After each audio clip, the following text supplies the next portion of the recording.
अस्सलामुअलैकुम friends, welcome to my academy. आज की वीडियो में हम देखने जा रहे हैं अपना बहुत ही इम्पोर्टेंट टॉपिक जो कि है लिस्ट। तो आइए सबसे पहले बात कर लेते हैं कि लिस्ट होती क्या है। List is a data type where we can store different types of data. List हमारे पास एक डेटा टाइप है जिसके अंदर हम डिफरेंट टाइप्स का डेटा स्टोर कर सकते हैं।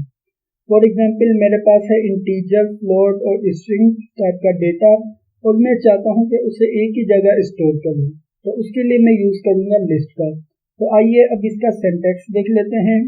इसके सिंटैक्स में सबसे पहले हमारे पास लिस्ट का नेम होगा, उसके बाद इक्वल के साइन के बाद स्क्वायर ब्रैकेट के अंदर हम लिस्ट के एलिमेंट को टाइप करेंगे। तो फ्रेंड्स, यहाँ पर हमारे पास लिस्ट के एलिमेंट में इंटीजर भी हो सकता है, फ्लोट भी हो सकता है और स्ट्रिंग भी हो सकता है।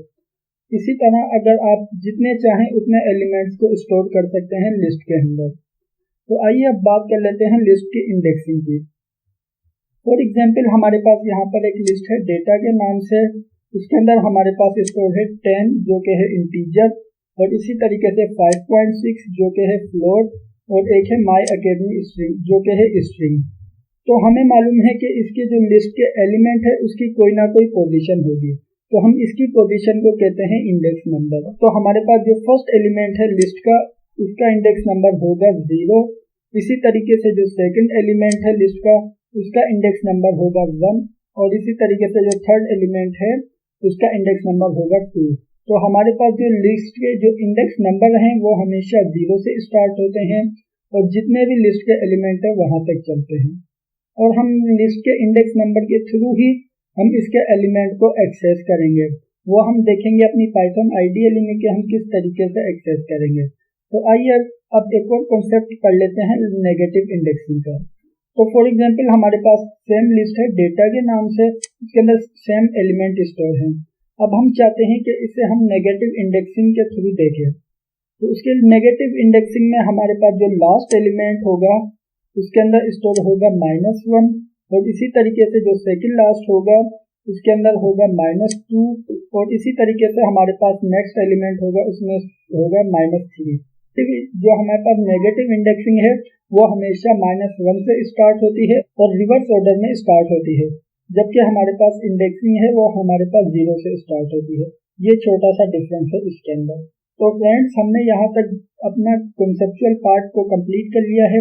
अब हम चलते हैं अपनी पाइथन आईडीएल में और हम देखेंगे कि हम किस तरीके से लिस्ट के एलिमेंट को प्रिंट करवा सकते हैं, लिस्ट के एलिमेंट को मॉडिफाई कर सकते हैं या अपडेट कर सकते हैं और डिफरेंट ऑपरेशन परफॉर्म करेंगे लिस्ट के एलिमेंट पर।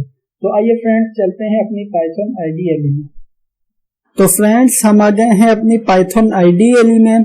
सबसे पहले हम लिस्ट लेते हैं डेटा के नाम से, उसे हम वैल्यू असाइन करते हैं 10, 20 और 4.5 और एक स्ट्रिंग लेते हैं माय अकेडमी के नाम से।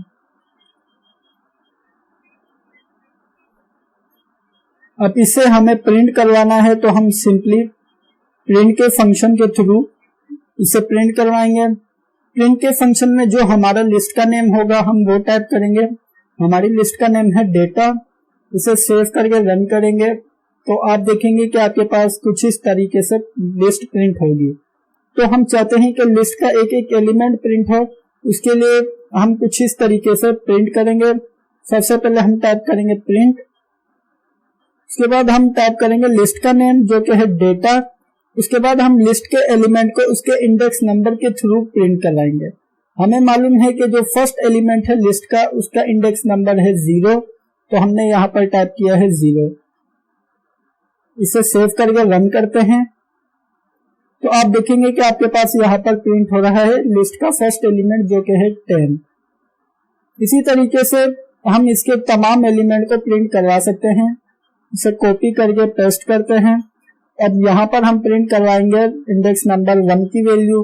इसी तरीके से इसे पेस्ट करते हैं। यहाँ पर हम प्रिंट करवाएंगे इंडेक्स नंबर 2 की वैल्यू। अब यहाँ पर हम प्रिंट करवाएंगे इंडेक्स नंबर 3 की वैल्यू। इसे सेव करके रन करते हैं तो आप देखेंगे कि आपके पास यहाँ पर सेपरेट एक एक एलिमेंट प्रिंट हो रहा है।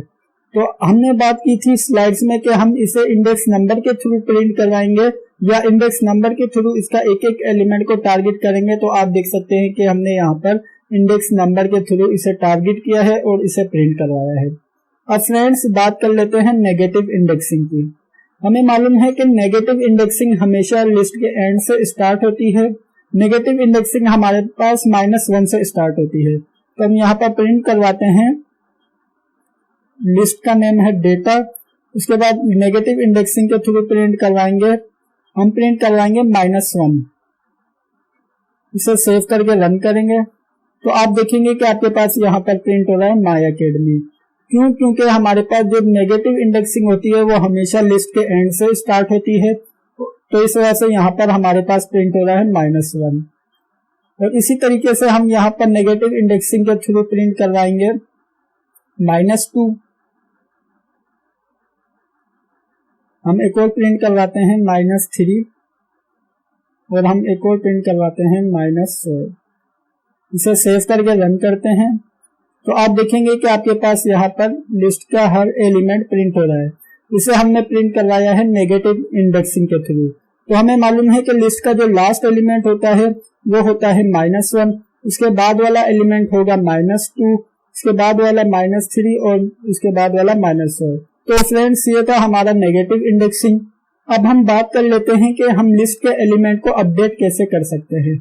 तो हम चाहते हैं कि हमारे पास जो सेकंड एलिमेंट है लिस्ट का जो कि है 20, हम इसकी जगह इसे अपडेट करके यहाँ पर 30 लिस्ट में ऐड करना चाहते हैं। उसके लिए हम क्या करेंगे कि सबसे पहले तो हम टाइप करेंगे जिस लिस्ट में हमारा एलिमेंट है, तो हमारा है ये डेटा नाम की लिस्ट में। उसके बाद हम यहाँ पर टाइप करेंगे उसका इंडेक्स नंबर। इसका इंडेक्स नंबर है हमारे पास 1 और हम इसे वैल्यू असाइन करेंगे यहाँ पर 30।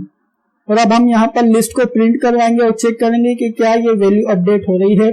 तो हम यहाँ पर सिंपली प्रिंट के फंक्शन के थ्रू प्रिंट करवाते हैं लिस्ट को जो कि है डेटा।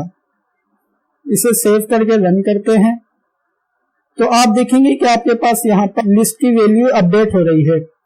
जो हमारे पास ओरिजिनल लिस्ट में एलिमेंट था उसके अंदर था 20, तो आप देख सकते हैं कि 20। लेकिन इस स्टेप में हमने क्या किया है, हमने कहा है कि आप डेटा नाम की लिस्ट के इंडेक्स नंबर 1 की वैल्यू को कर दें 30, तो ये ओवरराइड हो जाएगा और वैल्यू अपडेट हो जाएगी। तो यहाँ पर आप देख सकते हैं कि आपका प्रिंट हो रहा है 30। तो 20 को ओवरराइड कर रहा है, या आप कह सकते हैं कि अपडेट कर रहा है। 20 की जगह यहाँ पर ये 30 की वैल्यू असाइन कर रहा है। तो फ्रेंड्स इस तरीके से हम लिस्ट की वैल्यूज को अपडेट या मॉडिफाई कर सकते हैं। अब हम चेक करना चाहते हैं कि क्या हमारा एलिमेंट लिस्ट में एग्जिस्ट करता है।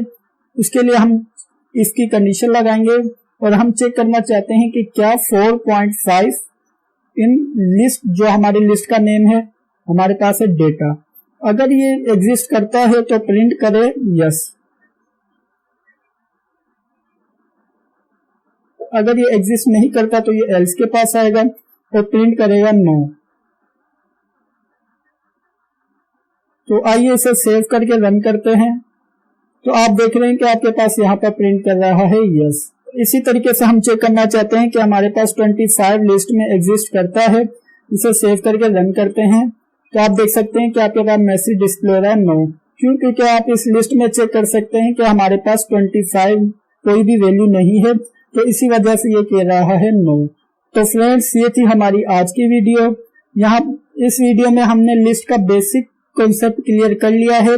अब हम आगे देखेंगे कि हम किस तरीके से लूप के थ्रू इसके एलिमेंट को एक्सेस कर सकते हैं और डिफरेंट मेथड अप्लाई करके हम किस तरीके से इसके एलिमेंट को एक्सेस कर सकते हैं। तो फ्रेंड्स मुझे उम्मीद है कि आपको वीडियो समझ आई होगी और पसंद आई होगी। अगर वीडियो अच्छी लगी है तो लाइक लाजमी कीजिएगा और अगर आपने अभी तक चैनल को सब्सक्राइब नहीं किया तो प्लीज सब्सक्राइब कर लीजिए और बेल के आइकन पर लाजमी क्लिक कीजिएगा। Thank you for watching this video friends, bye bye.